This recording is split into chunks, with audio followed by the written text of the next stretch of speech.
नमस्कार दोस्तों, आपका YouTube चैनल में स्वागत है।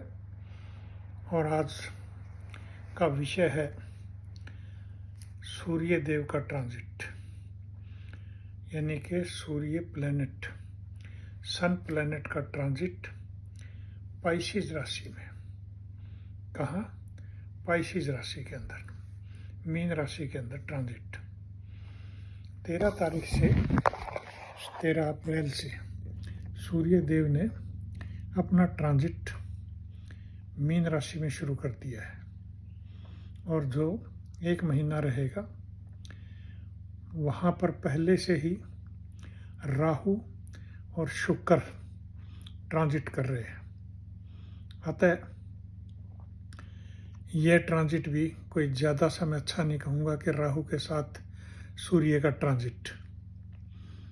और सूर्य जो कि ब्रह्मांड के राजा हैं, उनका ये ट्रांजिट कई महीनों में ठीक भी रहेगा और कई राशियों के लिए परेशानियां भी होंगी।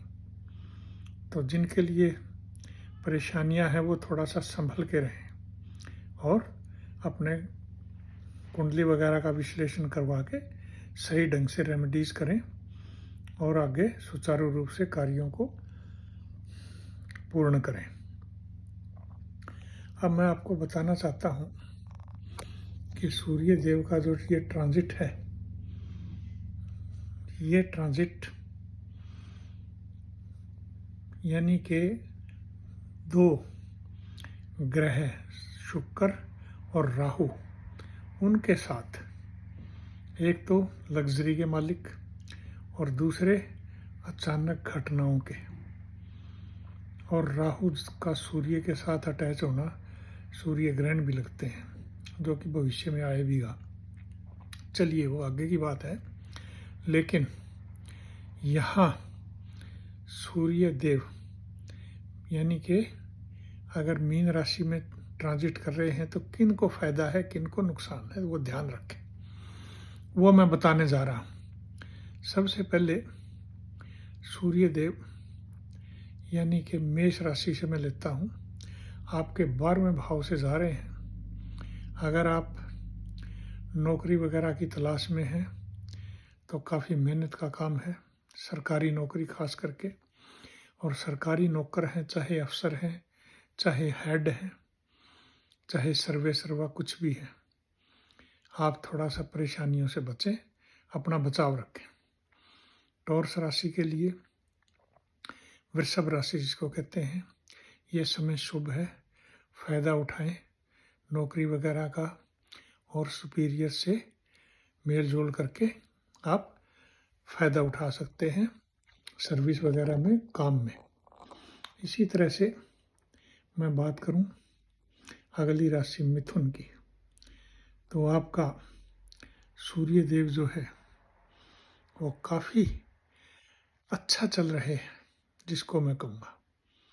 आप कहीं भाग दौड़ कर रहे हैं प्रोफेशन में या कहीं प्रमोशन में, तो ऐसे समय में आप फ़ायदा उठाइए।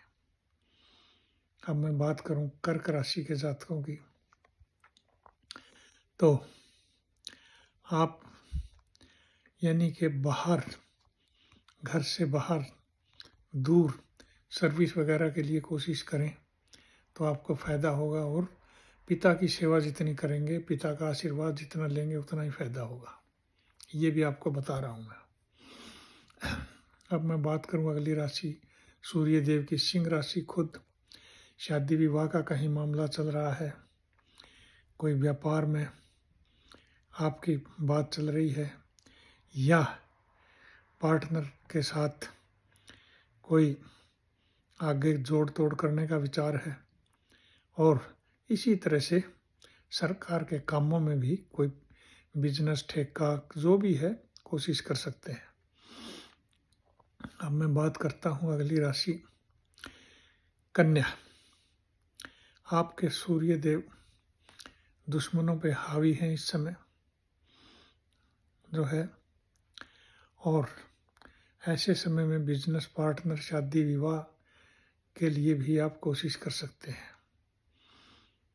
इसी तरह से मैं बात करूं अगली राशि तुला लिब्रा, तो आपके यहाँ भी सूर्य देव जो है दुश्मनों पे हावी है और कंपटीशन में आप सरकारी नौकरी वगैरह का कोई एग्ज़ाम दे रहे हैं या कोई और नौकरी वगैरह का एग्ज़ाम दे रहे हैं, सुपीरियर से कोई आप फ़ायदा उठाने के लिए कोशिश कर रहे हैं तो कोशिश करें।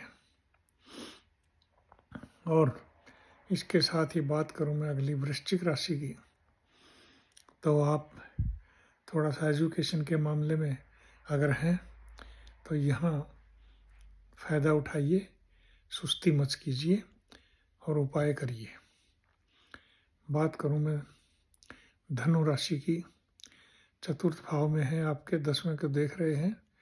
आप अपने कार्यों में लगन से कार्य करेंगे और घर गृहस्थी में ध्यान से रहें तो अच्छा ही होगा।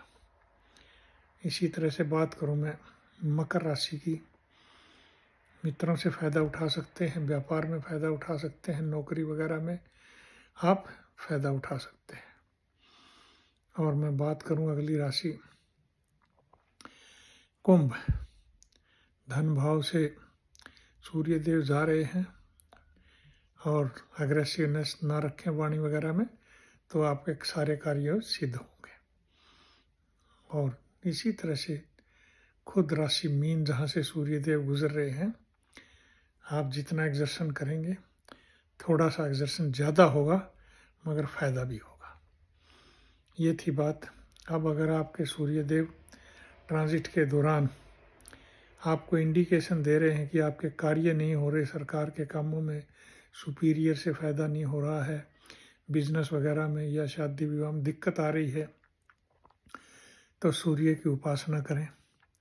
तांबे के बर्तन में, लोटे में, गिलास में जल लेके सूर्य देव को दें और इसी तरह से पशुओं की, पक्षियों की सेवा करें।